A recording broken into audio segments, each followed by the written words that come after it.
How to set up Stripe payment in Woocommerce. So first of all, go ahead to your WordPress dashboard, go to your plugins and add a new one.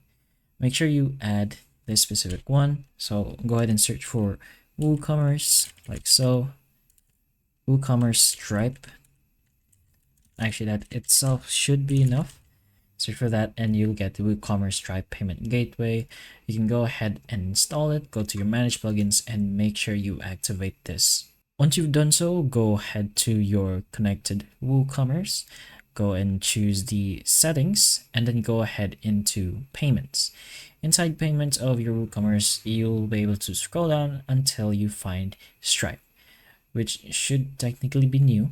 But at that point, what you're going to do now is just press on this, which is to activate or toggle the Stripe method. Then go ahead and press on manage over here. So press on manage and then you'll get this, which is you're going to have to create or connect your Stripe account.